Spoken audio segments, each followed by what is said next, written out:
Alors pour aujourd'hui, on va tout simplement terminer notre chapitre sur les nombres complexes. La dernière vidéo, on va tout simplement voir comment est-ce qu'on peut déterminer en fait l'écriture complexe d'une transformation du plan ou tout simplement comment tu peux utiliser en fait une écriture complexe d'une transformation du plan pour pouvoir déterminer quelle est la nature, quels sont les éléments caractéristiques de cette transformation. Alors sans plus tarder, on va tout simplement débuter. Alors les transformations du plan dont on s'intéresse aujourd'hui, on aura affaire aux transactions, aux homothéties, aux rotations et aux similitudes directes. Maintenant, lorsqu'on parle de transformation du plan, on peut avoir plusieurs écritures. L'expression analytique, l'écriture complexe, ainsi de suite. Donc la première chose déjà que tu vas constater, c'est tout simplement que si je dis par exemple que j'ai une transformation f qui transforme le point M en un point M', de telle sorte que le point M soit un point d'affixe Z et le point M' soit un point d'affixe Z'. Alors tu auras tout simplement quoi? Epsilon, son écriture complexe va se mettre sous la forme d'un Z' serait égal à A des Z plus B. A c'est un nombre complexe non nul et B c'est aussi un nombre complexe. Donc si par exemple tu as une expression qui est sous cette forme, c'est comme ça tout simplement que c'est l'écriture complexe d'une transformation. Maintenant on va voir quelles sont les différentes caractéristiques pour savoir dire quand est-ce que tu diras que tu as fait une rotation à une translation à une homothétie, ainsi de suite. La première chose déjà c'est quoi? Si tu as ceci et que ton A c'est par exemple 1, ton A c'est 1, c'est dit quoi? Par exemple, quand on te dit que F, une transformation du plan qui transforme le point M en un point M', tel qu'on est par exemple ceci, Z' soit égal à Z plus 3 moins 2i. Ici, tu vas tout simplement constater que ici, notre A prend la valeur de 1. Dans ces cas de figure, on va dire tout simplement que notre F, si ça serait une translation du vecteur U, et le vecteur U, la fixe du vecteur U, ça serait tout simplement 3 moins 2i. Donc, de façon générale, si j'ai mon A qui est égal à 1, je vais tout simplement dire que F est une, donc F est une translation. F est une translation. Maintenant, de vecteur, donc ça sera une translation de vecteur U. De vecteur U et tu auras tout simplement, on va dire avec Z de U qui égale tout simplement à B, le nombre complexe qui est ici, voici notre B. Maintenant, si tu as ceci et que ton A maintenant c'est plutôt un K. K ici là c'est tout simplement un réel différent de 1 bien sûr. Donc on va dire que privé de la valeur 1.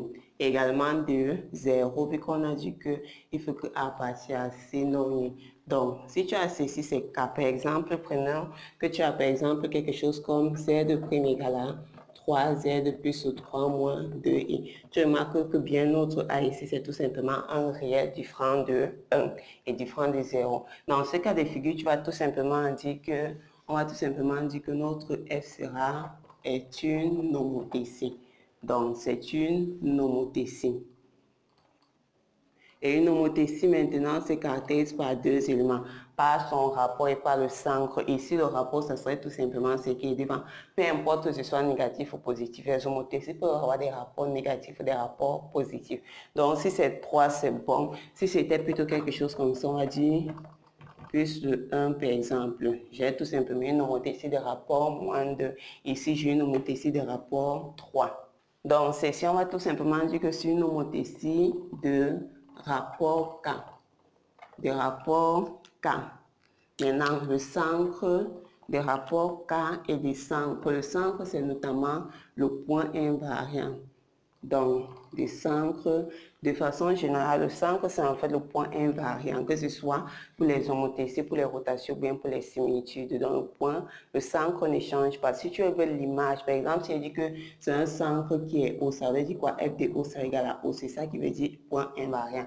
Donc, par exemple, ici, la fixe de l'image, c'est la même chose que la fixe de l'objet. Ce qui fait que de façon générale, lorsque tu as une expression comme ça, si on suppose que le centre c'est oméga, on aura quoi? Z d'oméga égale à A de Z d'oméga plus le B. Ce qui va tout simplement faire 1 moins A Z d'oméga serait égal à B. Donc, on peut tirer que notre Z d'oméga égale à B sur 1 moins A.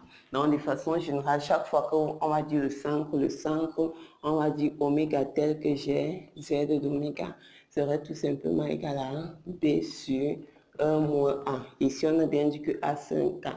Par exemple, si je suis ici, je veux par exemple trouver quel est le centre de cette homothétie. Donc, si je suis tout simplement, on a dit que ceci c'est une homothétie. Suppose que tu veux trouver le centre. On a dit quoi? On a dit que le centre, c'est tout simplement égal à B. Or, B ici, c'est 3 moins 2 sur quoi? Sur 1 moins A. A qui est déjà 3. Donc, on va tout simplement dire que le centre, ça serait 3 moins 2 ici, moins 2. Donc, le centre, ça serait le point oméga tel que A fixe oméga, c'est moins 3 demi plus le I. Donc, voilà comment je peux procéder pour trouver le centre d'une homothétie. Maintenant, à part ceci, ce qu'on va voir également, c'est que si plutôt ton A se met sur la forme C, si ton A se met sur la forme d'exponentielle I de alpha, alpha c'est un réel. Donc, c'est l'argument.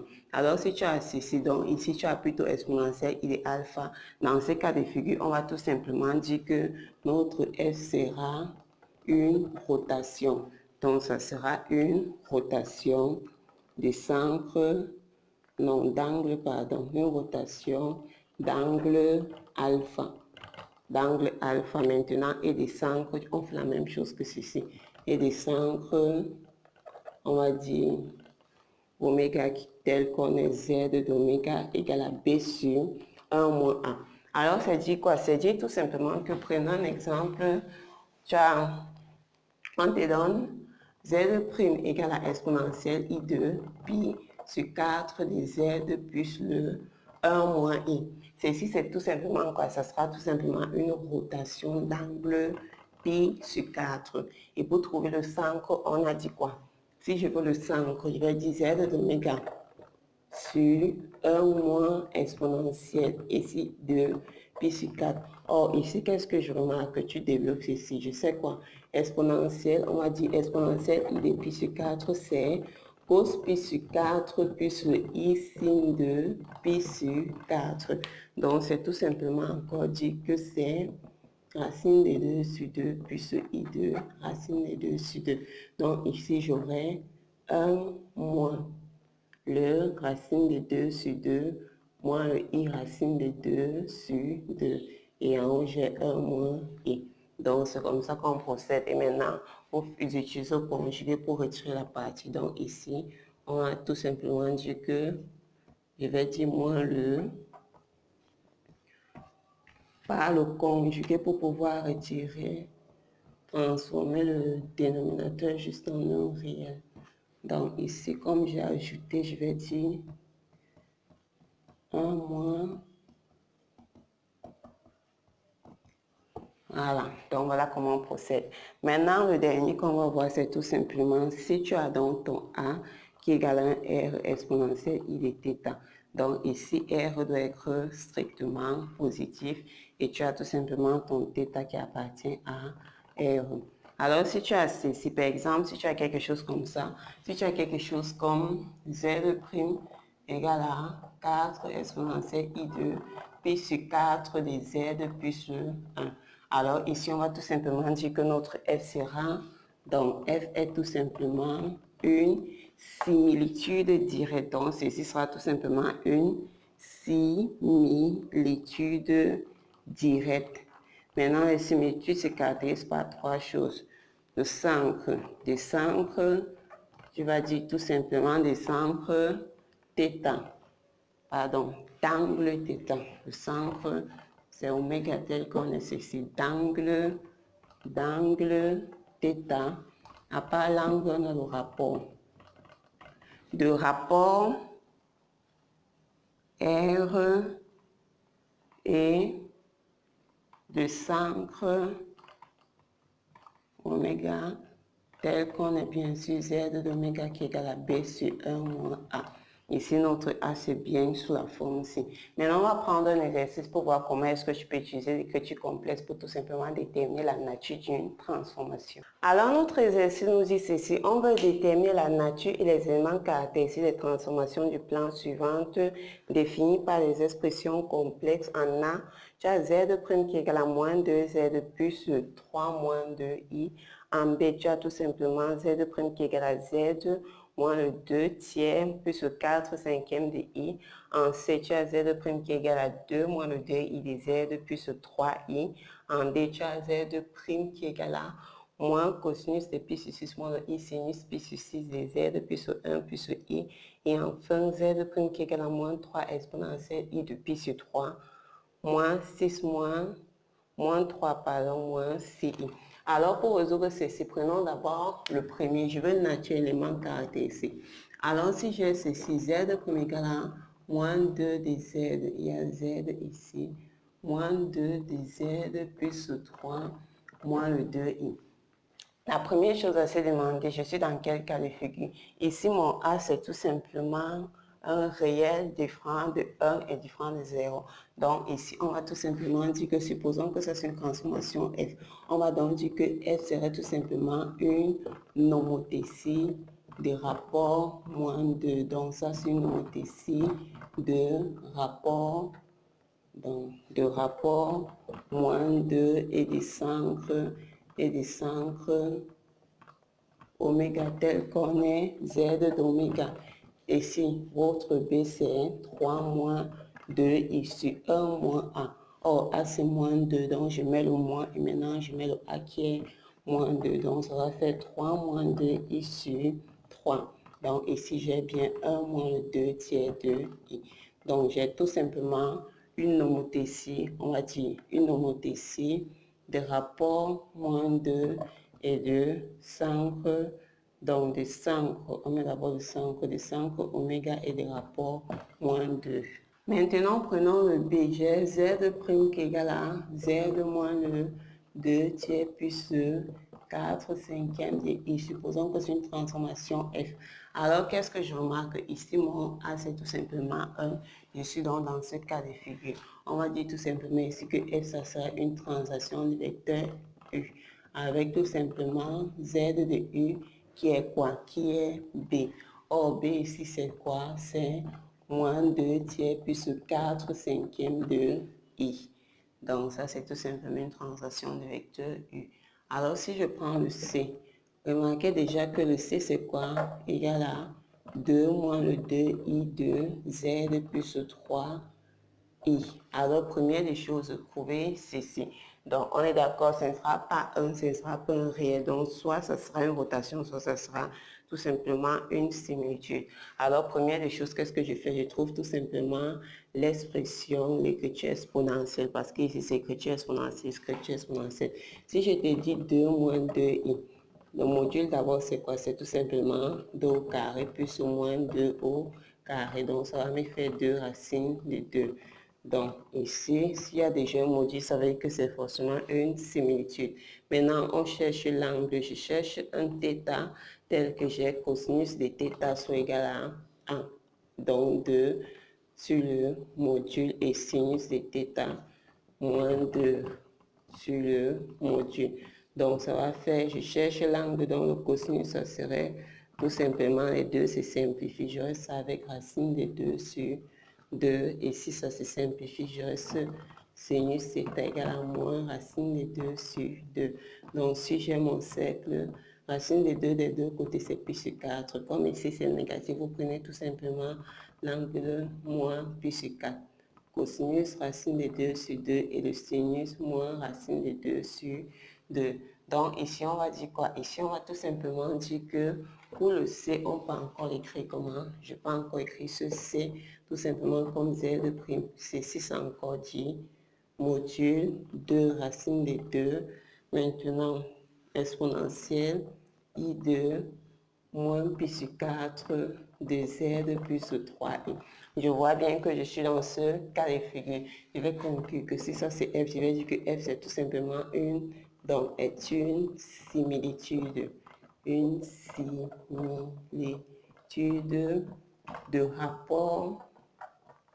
Alors remarquez, on a dit qu'il faut que ce qui est déjà positif, ceci est positif. Le rapport 2 racine de 2. Maintenant, d'angle moins pi sur 4 et des centres, on va dire oméga tel que, maintenant je vais trouver le centre de cette similitude. je viens, je dis Z d'oméga, c'est quoi? C'est B. Or, B ici, c'est 3I sur 1 moins A. Or, A ici, c'est 2 moins 2I. Donc, ça encore dit quoi? C'est 3I sur, j'ai 1 moins 2 plus 2I. Donc, j'aurai tout simplement moins 1 plus 2I. Ici, j'ai 3I.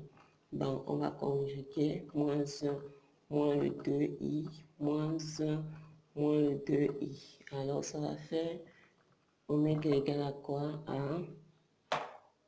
En bas, j'ai quoi? Moins 1 au carré plus 2 au carré.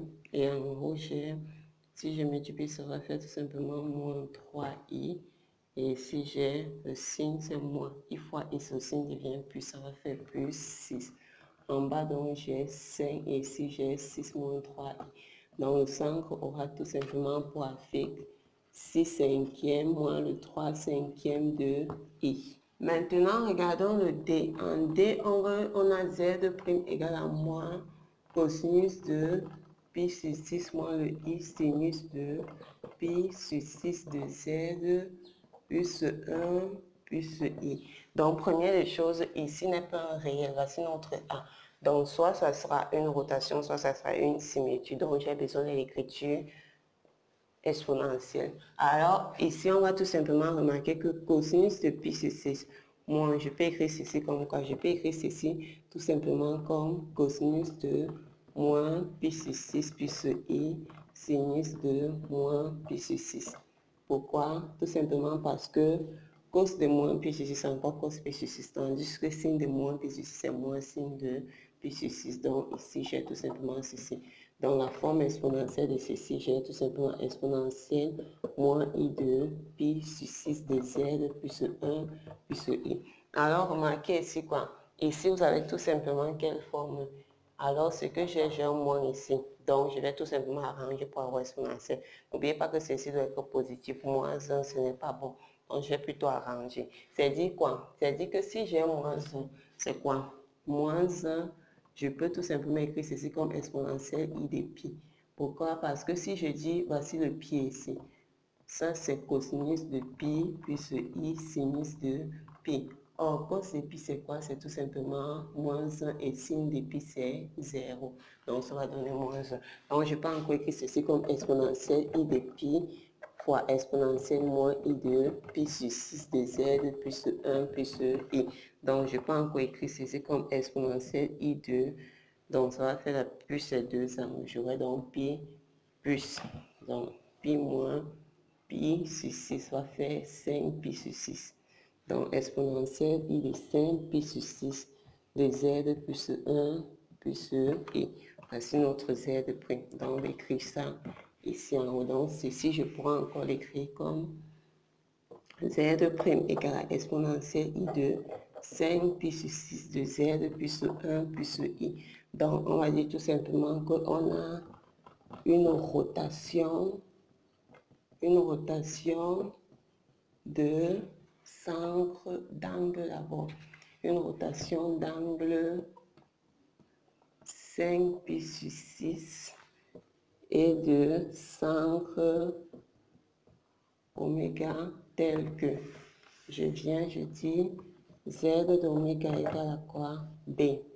1 plus i sur 1 moins. 1 moins a. Or, a c'est quoi? Le moins se multiplie au moins si ça fait plus maintenant. Et si on sait que c'est cos de pi de moins pi sur 6, ça va faire cos de moins pi sur 6, c'est-à-dire moins pi sur 6, c'est tout simplement ici. Son cosinus, c'est racine de 3 sur 2. Et ici, là, le signe. Donc, on va dire plus le sinus, c'est tout simplement, le sinus, c'est tout simplement 1 demi. Donc, moins le i de 1 demi. Donc, 1 moins a. 1 moins a. Au moins, si on multiplie le second moins, ça devient plus. Maintenant, ceci, c'est quoi? Racine de 3 sur 2, celui-ci, c'est 1 demi. Donc, ça va faire quoi? Ça va faire que si je mets 2 partout, j'ai z d'oméga qui est égal à... Alors, ici, je mets 2, ça va être 2 plus racine de 3 moins le i. Le tout sur 2. Donc 2 sur 2, c'est 1. Et ensuite, ici, j'ai 1 plus i. Donc, le 2 va monter, ça va tout simplement faire 2 facteurs de 1 plus i. Et en bas, j'ai 2 plus racine de 3 moins i. Je conjugue 2 plus racine de 3 plus i. Ici, on va faire 2 plus racine de 3 plus i. Donc, voici z d'oméga. Ce qui fait que z d'oméga sera tout simplement égal à quoi? Ça sera égal à... Alors, si je fais ceci, voici mon a, c'est 2 plus racine de 3 et mon b, c'est 1. Donc, 2 plus racine de 3 au carré plus 1 au carré. Maintenant, en haut, je vais dire 2 facteurs de 5 fois ça, ça va faire 2 plus racine de 3 plus i. 5 fois ça, ça va faire plus 2i plus racine de 3i. Et ici, c'est moins 1. Donc, j'ai z d'oméga qui sera tout simplement égal à a carré, qui est 4 plus 2ab, qui est 4 racines de 3 plus 3 plus 1. Ici, je mets 2 facteurs de quoi? Alors, partie réelle, j'ai ceci, 2 moins 1, ça va faire 1. Ici, j'ai ceci, ceci s'en va. Racine de 3 plus racine de 3. Ici, je mets ici plus i facteur de, alors 3 plus racine de 3. Donc, on a tout simplement ceci. Donc, je peux simplifier les deux. Ça veut dire que ceci va devenir, si je simplifie de ça, ça fait 4, 8. Donc, ici, j'aurai ça avec 4 plus 2 racine de 3. Et en haut, j'ai 1 plus racine de 3 plus i facteur de 3 plus racine de 3. On va s'arrêter là. Donc, vous pouvez encore retirer la racine, mais on peut s'arrêter là. Alors, on va tout simplement dire que ceci, c'est une rotation d'angle 5 plus 6 et de centre vers la fixe tout simplement du centre. Prenons le dernier cas. Alors, le dernier dit que j'ai E qui est Z prime égal à moins 3 exponentielle I2 puis sur 3 de Z moins le 3 moins le 6. Alors ici, si tu remarques que je suis dans ce cas-ci, à la seule différence qu'ici, on a qui veut que R soit positif. Donc ici, ce qu'on va tout simplement faire, c'est retirer le moins. C'est comme on a fait en remarquant que moins 1, je peux l'écrire comme exponentielle I de pi. Donc ici, je peux encore dire que ceci, c'est quoi? C'est exponentielle I de pi fois 3 fois exponentielle I de pi sur 3 de z moins 3 moins le 6i. Donc, je vais dire que c'est 3 exponentielle I de pi plus pi sur 3, ça fait 4 pi sur 3. De z moins le 3 moins le 6i. Donc, on va donc dire qu'on a une similitude. L'étude de rapport 3 d'angle 4 pi sur 3 et des centres, on va dire z oméga des centres oméga tel que z de l'oméga, ça serait quoi? Ça serait tout simplement g b et 1, donc on va dire que 1, disons avec le moins, ça devient plus 3 exponentielle i de pi sur 3. Alors je vais dire quoi? Je vais dire que moins 3 moins le 6i. Ici en bas, j'ai tout simplement 1 plus 3. Alors ça, c'est cos pi sur 3. Donc, si je te dis cosinus de pi sur 3, cos pi sur 3, plus i sin de pi sur 3. Alors, quand on dit pi sur 3, c'est tout simplement notre pi sur 3. Son cosinus, c'est 1 demi et son sinus, c'est tout simplement racine de 3 sur 2. Donc, ici, j'ai 1 demi plus i racine de 3 sur 2. Donc, je peux écrire ceci comme on va continuer ici. On écrit z d'oméga, c'est égal à, donc, moins 3 moins 6i. Et en bas, je vais mettre 2 plus 3 plus 3i racine de 3, le tout sur de ceci fois ceci. Ça fait 1 et ceci. Le 3, c'est encre. Ça fait 3 demi sur 2. Et ça ça fait 3 et racine de 3. Donc ici, si je monte, je vais faire 2 facteur de moins 3 moins le 6i. Et en bas, on a 5 plus 3i racine de 3. Donc, on va multiplier par 5 moins le 3i racine de 3. Et ici aussi, on dit 5 moins le 3i racine de 3. Alors, remarquons qu'ici, si on met le moins 3 en facteur, donc pour faciliter la tâche, si je mets le moins 3 en facteur, c'est-à-dire que ceci, je peux écrire ça comme 1 plus 2i. Ça va faire moins 3i moins le 6. Donc, le moins 3, ça fait moins 6. Ici, j'ai 1 plus 2i. Donc, en bas, a carré plus b carré. Alors, en haut, ça va faire moins 6 facteur de 5 moins le 3i racine de 3. Et ceci plus 10i. Et là, voilà, le signe c'est moins i fois i. Ça fait que le signe devient plus 6 racine de 3. Donc, ça va faire quoi? En bas, j'ai 25 plus 9 fois 3, 27. Alors, ici, j'ai moins 6. Ici, j'ai tout simplement quoi? J'ai tout simplement, alors, partie réelle. On a 6, 5 plus 6 racine de 3. Et on a i facteur de, on a 10. 10. Facteur de 10 moins le 3 racine de 3. Donc voilà tout simplement ce qu'on a. Donc pour conclure en disant que notre z d'oméga serait tout simplement en bas, si je dis 52 et en haut j'ai moins 6, ça va faire moins 30 moins le 36 racine de 3. Et ici, on va dire plus i, facteur de moins 60 plus 18 racine de 3. Donc voilà tout simplement ça. Ok.